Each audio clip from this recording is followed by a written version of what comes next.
Ladies and gentlemen, welcome to Yap and Draw, where I tell you important things about art while also drawing on the second side of the screen because I know you have ADHD and need something else to focus on while you're watching talking videos, otherwise you won't watch it till the end.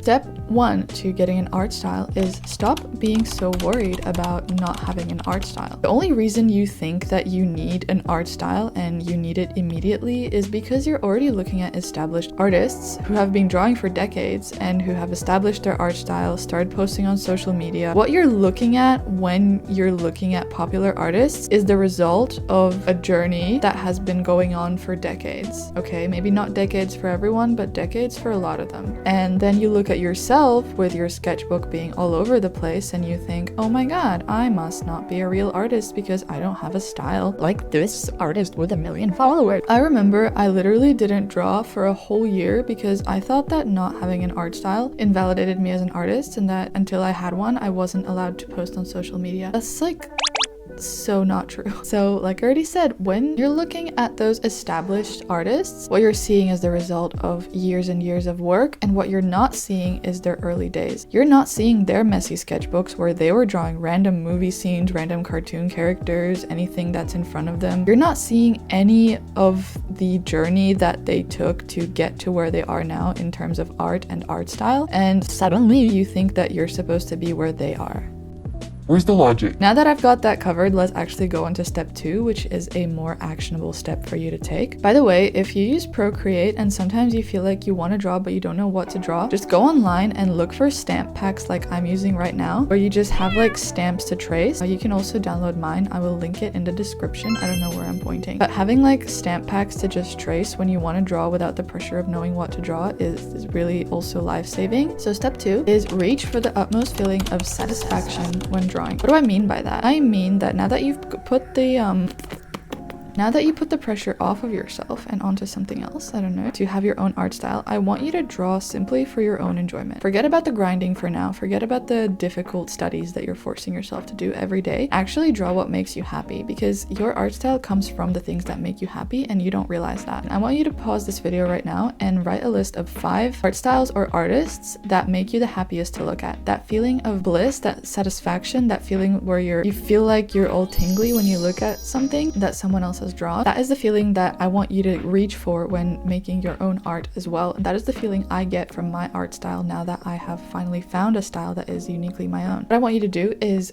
pause this video right now and write a list of, like I said, 5 art styles or artists that inspire you. My list would look like Sanrio, Hoshin, Ghibli, Mofusan, I've already said Sanrio. So now that you've made your list, I hope, I want you to, for a while, there's a siren going off. They're coming for me because my advice is too good to just...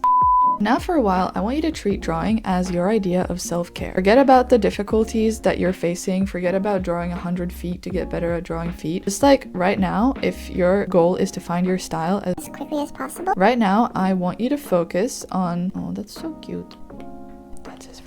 Right now, I want you to focus on finding as much enjoyment in art as possible. So what I used to do when I used to just really want to enjoy drawing and not make it a struggle for myself every day, I would literally just sit down and draw Ghibli characters all day long for like weeks on end. And I was not pressuring myself to develop my own style out of it. I was just drawing the characters that genuinely made me happy to look at. So that's what I want you to do. Take something from your list and draw one thing out of that every day. Even if your drawing for the day consists of drawing one pusheen and calling it a day, that is exactly what I want you to do. Because if then looking at that pusheen that you drew makes you happy, that means you have succeeded. So don't look at art as a challenge for a while and just look at it as your idea of a good time, as your idea of some self-care. Even if, let's say, my style inspires you and all you do is just trace my stamp pack for a day, for weeks, if that's what makes you happy when you're drawing, that is exactly what I want you to do. Nothing is more important in art at the end of the day than feeling joy when looking at what you just did. There is no point at drawing 1 million complicated things if you're going to look at them and hate them at the end of the day. Now, this doesn't mean stop completely challenging yourself and never study like feet or hands or perspective again. There is definitely time and place for that, and there will be time and place for that. But if your objective right now is to just have a style that you're happy with, I want you to really forget about the grinding and just enjoy art for a little bit, because that enjoyment is what's going to bring the style that already exists within you to the surface. This brings me to my last bit of advice advice, which is also another actionable step, is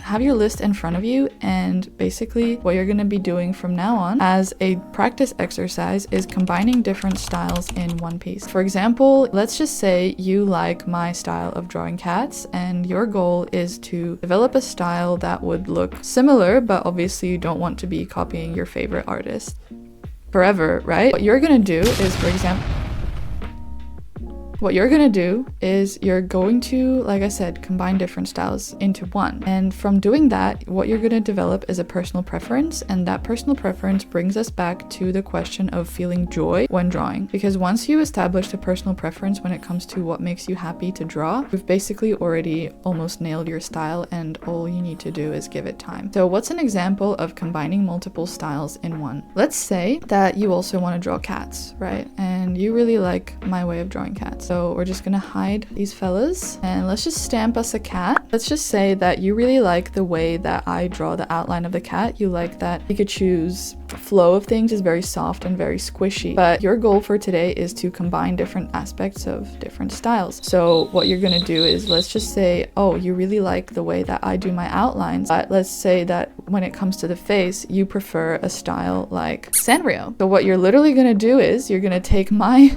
style of outline that you like, you're gonna add a Sanrio face onto it, and that already is going to make something completely unique.